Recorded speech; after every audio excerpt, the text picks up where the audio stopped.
Project Veritas has exposed a lot in their storied careers.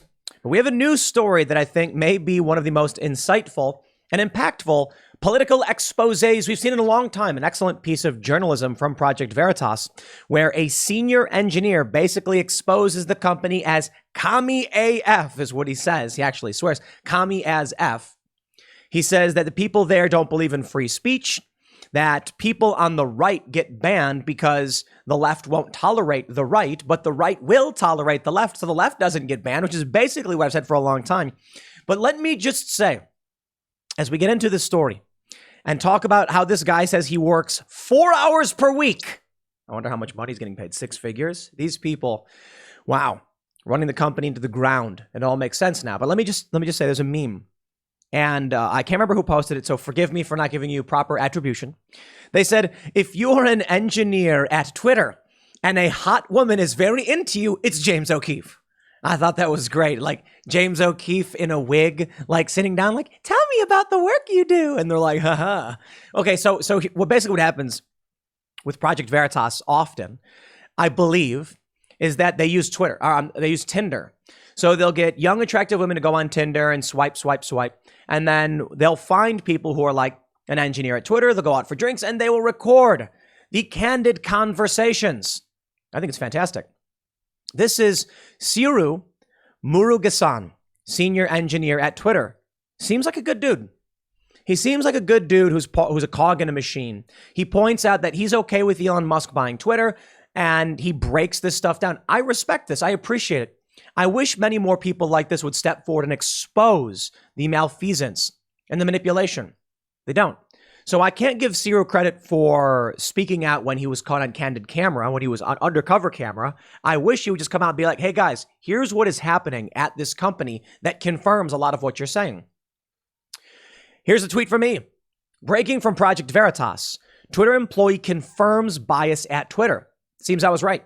Because conservatives tolerate leftist speech and leftists won't tolerate the right, Twitter opts to censor the right as balance. Now, that is a business component of censorship. However, as we can see from the statements made by Siru, companies actually just COMMIE AF. Now, here's one of my favorite parts I want to highlight right away before we jump into the actual write-up on this. Take a look. Jim Hansen says the best part was work ethic when he said, quote, I work about 4 hours a week. Quote, if you're not feeling it, you can just take a couple days off. Elon can come in, empty about 2/3 of the building and still have it running better without hiring anyone. True facts. People, you got to understand this, okay? We'll read through the breakdown here. We got the Daily Mail report giving us some quotes and all that stuff. And I just want to stress, you need to understand that at these companies in New York, in California, the amount of money people get paid for the amount of work they do would make you vomit into your mouth. I've told the story before. Walking into Vice.com, their offices, and seeing nobody. There's actually a funny story once where like nobody showed up on a day like some important business guy was supposed to be there. And so, you know, Shane, the CEO, is like, come right this way, sir. Let me show you my amazing newsroom. And there's nobody working. That's what happens. And then they're all angry, like, why is nobody at the office? It's like, this is the culture you built. Paying people $50,000 a year to write listicles about, you know, various celebrities' junk is the go-to example. And what do you think these people are going to do? That's why I love the entitlement from urban millennial types. I would be there every day. I would show up and I would be like, I'm going to be doing my research. I'm going to be sitting here. I'm going to be talking with people. I'm going to be trying to figure out things to do. And you know what? They could have listened to me. Yeah, well, good for them. Disney wrote down their investment in Vice to zero. But let's talk about Twitter. It's not just these media companies. People in big cities don't do work. They don't do work. Some people do. The janitors certainly do. The plumbers do. The tradesmen do. Managers, many of them. But so many of the people who are supposed to be doing core functions just don't do anything. This is incredible. A senior engineer who said he worked 4 hours per week. How much you want to bet he's getting paid? Like $150,000, $200,000 a year. Daily Mail says, quote, Twitter does not believe in free speech. Undercover Project Veritas recording reveals Twitter engineer saying platform censors the right, but not the left. Everyone who works there is COMMIE AF, meaning as F, as Fook. Well, I can say that, I don't know. And they hate Elon Musk. COMMIE as Fudge. Ciro Murugesan was recorded saying the company culture is extremely far left, where workers are COMMIE AF and they hate Elon Musk's takeover. In a shockingly frank conversation filmed over several encounters, he said the firm does not believe in free speech and even started to turn him left-wing when he joined. His comments come amid a firestorm at Twitter as staff fear they will face the axe or be stopped from censoring certain content when the Tesla billionaire takes over. Now, there's another story here I'll get into later. It's a bigger story. We don't even know if this deal is going to go through now. Let's continue. Musk has vowed to return the platform to a safe space for users to post what they want, as well as defeat the spam bots and authenticate users. Meanwhile, he fueled speculation he could be seeking to negotiate paying less for the social media giant, as he told a Miami conference an agreement at a lower price wouldn't be out of the question. So here we have this, one of the statements from Ciro. The left will be like, no, I'm not going to tolerate it. I need it censored or else I'm not going to be on the platform. So everyone on the right wing will be like, bro, it's okay to say it, just tolerate it. And the left will be like, no. So what happens? This is what I've pointed out so many times. You have two groups of people. The conservatives and libertarian moderates are like, we're for free speech. Let the leftists have their speech. The left says, I don't want any of them to have speech. Ban them all. So Twitter will be like, if we don't ban the left, the right doesn't care. If we don't ban the right, the left will leave. So let's ban a little bit of the people on the right and try and balance. Can I just point out how bad I feel for this guy, Ciro Murugesan? Because what you got to understand, James, my good sir, James O'Keefe, as much as this is tremendously important, there is some kind of teen rom-com drama, high school drama storyline here. And I would love to make the short film. And it's about an engineer at Twitter who meets a beautiful young woman on Tinder. And they're talking and he's explaining himself and everything. And then it's revealed she was a journalist for Project Veritas the whole time. And he calls her and says, I can't believe you would do this to me. And then she goes, Ciro, wait. Look, when I started this, it was just about the expose for Project Veritas, but it became something more. Please, no. And then they fall in love and get married. I mean, you've seen movies like that, right? Where it's like the high school jock dates the ugly girl. And what is his trope? He dates the ugly girl because it's like a bet. But then he ends up falling for her and she takes her glasses off and spins her hair and she was beautiful the whole time. I feel bad for this guy. I really do. Ciro, man, you seem like a good dude. I appreciate that you're willing to speak candidly about this stuff. And it really does kind of just, it's such an emotional heartstring pull when you realize like this dude was out on a date and he's like trying to find love, you know? And that's true for so many of the people that Veritas captures in these exposés. I think it's a clever tactic from Veritas. And I think undercover journalism, I think the strategies they use, I think they're valid. But this guy, you know, when you get somebody who's being exposed and they genuinely have issues with these things and are speaking out against them, I would just say you need to be more vocal in the public space. And that being said, most people probably don't know how to do it and don't know a whole lot about it. I can't imagine someone like Ciro wakes up and he's like, man, what's happening at Twitter is so bad. I need to find a journalist. I think they probably are just like, I don't know, I'm just doing my thing, I guess. And then they go on Tinder and there's a cute young thing who's like, let's talk, asking all these questions and smiling and getting all excited. And this is what happens. Lost love. But I think maybe we should produce that short film where the Veritas journalist is like, I don't want to do this anymore. I don't care about the expose. I love you. And then they elope. And, you know, that would be funny. Anyway, he goes on to say they hate it. Oh, my God. At least I'm at least okay with it, talking about the Elon Musk takeover. Elon believes in free speech. He says, so on the right, it's true, there is bias. Murugesan was filmed by a female Veritas journalist spilling the beans on the tech giant's left-wing agenda, including the censor right-wing posts. Twitter does not believe in free speech. They hate it. The Elon Musk takeover they hate. Asked how his coworkers responded, they're like, this would be my last day if this happens. Muruga-san said Twitter's office politics were so left-leaning they shaped his own views and changed him. Like, I started working at Twitter and became left, he said. I think it's just like the environment. Like you're there and you become this commie. It's amazing. He said that right-wingers are openly censored. Ideologically, it does not make sense, because we're actually censoring the right and not the left. So everyone on the right will be like, bro, it's okay. So we read that. Here's the other crazy thing about the expose. He says, we're not running the company like capitalists. It's being run like socialists. You don't show up for work. You get paid. You can dip out. Elon Musk could come in and purge the staff and Twitter would run just fine. That's the amazing thing. It's like they're subsidizing people. And where does this money come from? I'll say it again. I think Twitter is lying about their numbers. Elon Musk thinks they're lying about their numbers. I think they're lying about their numbers to sell ads, ripping people off so they can pump money into the pockets of people who don't do work. I mean, that sounds like institutional capture, right? Socialists take over a company, lie, and extract resources from the system to fund people who share their worldview and don't do work. It's amazing. It's amazing.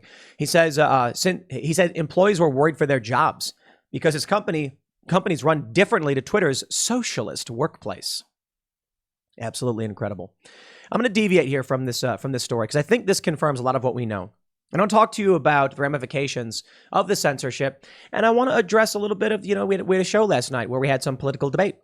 Talk to you about the problems of the psychotic left-wing culture that has taken over these platforms. And I'll give you a really good example with a tweet of mine that these two things resulted in me trending on Twitter. The Project Veritas story, because I posted the video. I mean, it's breaking news. Thought it was relevant. And it's got like 3 million views or something. Wow, crazy, like 12,000 retweets. I also posted something about abortion. And it ended up going viral and getting ratioed by the left, which is fantastic. I don't know. It's weird Twitter culture where they're like, you got ratioed, bro. And I'm like, thank you for engaging with my post. Replies are a function. Ratioing typically means more people are commenting than sharing the post. And it's not always bad. But the left took issue with my tweet. And so it's kind of a hard segue, but I did want to make sure I addressed some of what we talked about last night, because I think this does kind of come together in a certain way. Let me explain. We know that Twitter is biased. We know that Twitter bans people on the right. We know that Twitter creates filter bubbles, that people will only see content, they'll only see people they already agree with, and they don't understand basic concepts. When you see people like this, how they respond to my posts because they don't know the definitions of words, Twitter employs people like that to enforce these ideas. Here's my point. This guy at Twitter who became left, and he's censoring everything, and the people there are all left. They have no idea what they're talking about. It is a cult where, let me explain what I mean by cult. They agree with each other because they agree with each other. They don't have logical, principled stances behind what they're saying, and they often can't give you detailed answers outside of tropes. So this guy ends up working for a company like Twitter. He says he's becoming left. They then start banning people who are having legitimate conversations. Tim Pool, who is moderate, traditional liberal, slightly left-leaning, but for the most part, centrist libertarian type, will be called right-wing or conservative by the left because they're in a cult. Right-wingers and conservatives will call me a liberal or a moderate or a centrist, and typically we can have a conversation we understand. I'd like to show you this tweet because I think it provides insight into the conversation we had yesterday, the inability of the two parent factions to come together, and why censorship happens and why it's so bad. So I tweeted this. And now I'm going to get into abortion, but consider the abortion thing as an analogy or one example. I said, what happens if a woman is on the way to get an abortion at 8 months, but goes into labor in the lobby of the abortion clinic and accidentally delivers the baby before it could be terminated? And this tweet gets ratioed because these many people on the left were saying things like, that doesn't happen, that won't happen, that can't happen, that would just be induced labor, blah, blah, blah, blah, blah. So I said, oh no, they didn't read the law the Democrats tried to pass, which would allow for post-viability abortion. Why abort the baby instead of inducing labor or a C-section? Then, of course, people who don't know English said, how do you induce a C-section? inducing labor, or a C-section, 2 independent clauses. And then I had to respond again. Oh no, they don't know what abortion means. This is impossible. This is impossible. The adults do not have control of the conversation. Imagine you're running a daycare center and the kids have locked all the doors and have tied up the people running the daycare center. The inmates are running the asylum. This is my point. Not to just constantly rehash the abortion argument, but the bill says you can't prohibit abortion after viability. Viability meaning the baby can survive on its own. What does abortion mean? Abortion, according to the CDC, is the termination of a pregnancy that does not result in a live birth. So you have a baby that's viable, and you perform a procedure that results not in a live birth. There's only one that means one thing. A baby that could have lived outside the womb is terminated. Its life is over. Post-viability means up unto the point of birth. So I, as someone who has always been, effectively in the Roe v. Wade camp of at a woman's discretion within a certain time frame, but viability questions end up being raised. Why is it that none of these people on the left can understand any of these basic concepts, and they just say things that seem to make no sense? Like, did you read it, Tim? It says the health of the mother. What does that have to do with killing the baby? I'll put it simple. When I was talking with Matt on the show yesterday, he just kept saying it's the woman's choice. And Seamus and I, who disagree on the issue, were trying to understand his position. It didn't seem like he had one. He just kept saying it's the woman's choice. It's the choice of the woman. And we're not. He's like, it's the woman's body. It's the woman's choice. And I say, okay, but when the baby is viable and the mother's health is at risk, and they have to end the pregnancy for the life of the mother, why kill the baby? There doesn't seem to be an answer, because what I end up seeing with all of these responses on Twitter is the inmates don't understand the concept of abortion, don't know the CDC's definition of it, don't know these things do happen. And I think they're 8 or so % of cases. And then I'll give you another example. 91% of abortions happen within the first 12 weeks. That's data we pulled up on the show. And if that's the case, why are they upset with abortions being banned at 16? Now, I ask these questions, but the responses I get from people on the left are that they don't understand what abortion means. They don't understand the law the Democrats tried to pass. Matt on the show didn't read the bill. He didn't know they were trying to do this. And he kept saying, because the woman's health is in danger. And I'm like, so you have to remove the baby, right? Woman's health is at risk. You have to remove the baby, right? Okay, why kill it? You could perform a C-section and take the baby out. Baby's alive, right? Okay, abortion means not a live birth. That is to say, they would not prohibit a procedure that would kill the baby if the mother's health is at risk. That doesn't make sense. It says the continuation of the pregnancy would pose a risk. It literally says you can terminate the baby's life if the continuation of the pregnancy poses a risk to the patient's life or health. Why terminate the baby when you could terminate the pregnancy and save the baby? Now, if I can't get an answer on that, and these people don't know, and they're running the rules for Twitter and censoring people, what do you think happens when you give a bunch of 12-year-olds access to your bank account? What happens when you give 12-year-olds an iPad and it's linked to your credit card? They start buying up all the little widgets in their dumb video game because they don't know how it works. This is the point. These people, I find, don't know the basic definitions of words or the legal arguments.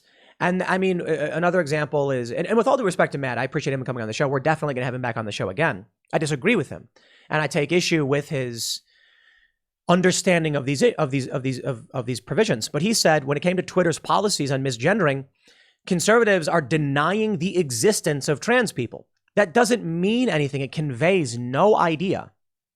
He couldn't even articulate what he meant by it, other than if you don't use someone's pronouns, you're basically saying they don't exist, which just doesn't make any sense.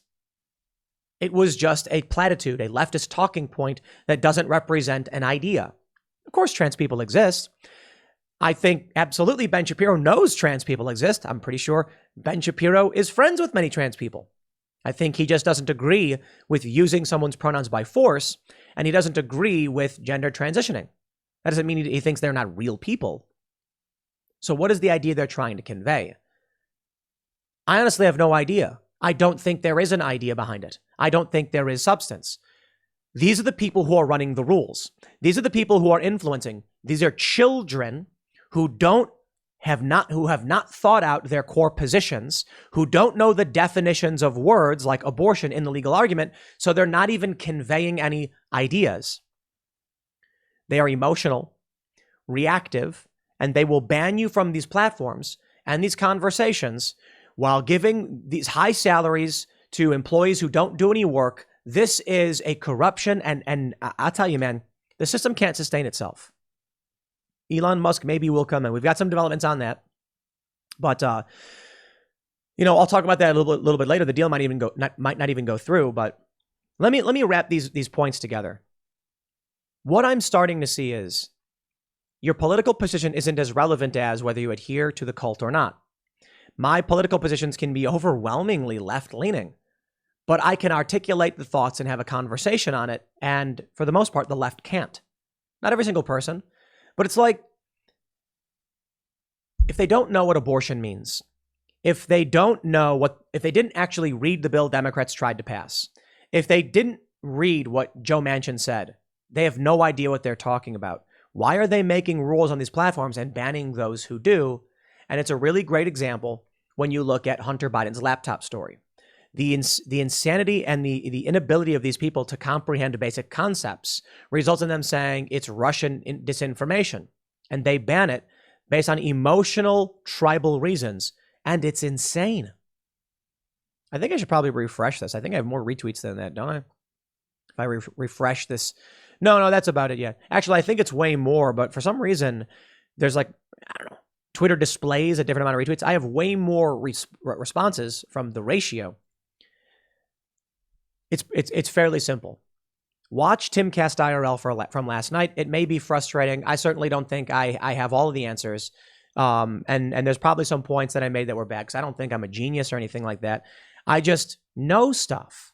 I've read stuff. So what isn't, one of the things I asked Matt after the show, I was like, do you know what an S Corp is? And he's like, no. And I'm like, do you know what a C Corp is? I was like, no, I don't know. Do you know what an LLC is? No. Have you ever tried to form a corporation? No. If you don't know any of these things, how can you advocate for policies to change these things? That's something I genuinely don't understand. I would never go to someone who's a plumber and be like, let me tell you how to plumb. I wouldn't go to a trucker and say, let me tell you how to truck. When it comes to policy positions, I'll have a position on things that I've read and researched. When it comes to positions on things like, I was asked about Terry Schiavo. I was like, I don't know. Don't know anything about it. I certainly think there's probably areas where I'm wrong and have advocated for things. I'm saying for the most part, I try to avoid saying we should do a thing unless I know what the ramifications are going to be. I certainly know the ramifications of Twitter as a free speech platform, and I think even Elon Musk doesn't get it. But anyway, I digress. Excellent work from Project Veritas, confirming all of this stuff. Next segment's coming up at 1 p.m. on this channel. Thanks for hanging out, and I'll see you all then.